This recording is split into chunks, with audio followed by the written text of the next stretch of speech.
Hello வணக்கம். இது உங்கள் சிவி. ஸோ எல்லாரும் எப்படி இருக்கீங்க? இணைய பற்றின தரமான சூப்பரான ரொம்ப காமெடியான ப்ரமோத்தில் வந்துருக்கு. திவாகரை கலாய்க்கிறதுல எல்லாருக்கும் ஒரு சந்தோஷம், பார்க்கறதுக்கு எனக்கே சிரிப்பு. அதுலேயும் குறிப்பாக அவர் செஞ்ச தப்புக்கெல்லாம் வந்துட்டு அவரே மௌன அஞ்சலி செலுத்திக்கிறான்னு சொல்லிட்டு ஒரு வார்த்தை சொன்னார் பாருங்க, குபீர்னு சிரிப்பு வந்துச்சு எனக்குலாம். சான்ஸே இல்லை. நீங்கள் யாரெல்லாம் சிரிச்சிங்கன்னு சொல்லுங்கள். ஸோ இங்கே ஒருத்தர் வந்துட்டு மௌனமாக இருந்தே வந்து மற்றவங்க எல்லாரையும் சிரிக்க வைக்கிறார். விஜய் சேதுபதி அந்த கவுண்டர் கொடுத்த விஷயங்கள் தான் நல்லா இருந்துச்சு.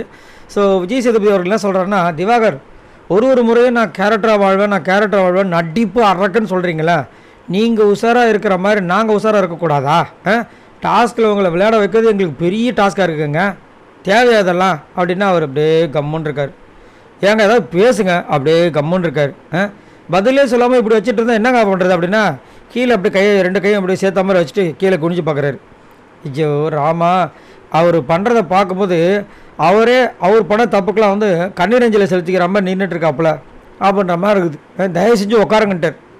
ஏன்னா அதுக்கும் அப்படியே ஒரே பார்த்துட்ருக்கார். ப்ளீஸ் உட்காந்துங்கன்னு சைக்கிளே காமிச்சார், பேசலை. ஏன்னா பேசி அவருக்கு எல்லாமே போச்சு. இவர் பேசுனா தானே இவருக்கு அந்த ஸ்ட்ரென்த்தே இல்லாமல் போயிடுச்சு. ஆடா பாவி, ஒரு மனுஷன் இங்கே மாடு மாதிரி கத்திட்டு இருக்கனே, கொஞ்சமாவது மரியாதை கொடுக்குறானா, இப்படி கல்லூரி மங்கமாக நின்றுருந்தா என்னடா அர்த்தம் அப்படின்ற மாதிரி இருந்துச்சு.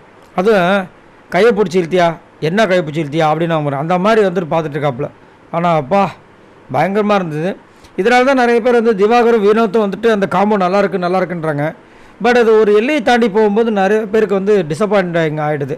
அதனால தான் வந்துட்டு வினோத் கொஞ்சம் அதை கரெக்டாக மெயின்டைன் பண்ணி, இப்போ நேற்று பார்த்தீங்கன்னா, என்ன திவாகர் அங்கே என்ன பார்க்குறீங்க அப்படின்போது, சார் ரயில் பூச்சி சார், அப்படியே அந்த ரயில் ஏறி ஓடி இருந்துவார்.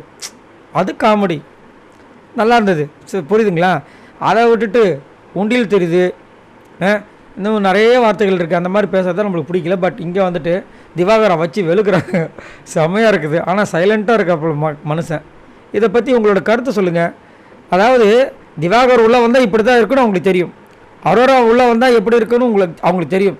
தெரிஞ்சே உள்ளே விட்டுட்டு இப்போ குத்துது குடையுதுன்னா என்ன பண்ண முடியும்? மறக்காமல் கமெண்ட்ஸ் பண்ணுங்க. வாய் நண்பர்களை.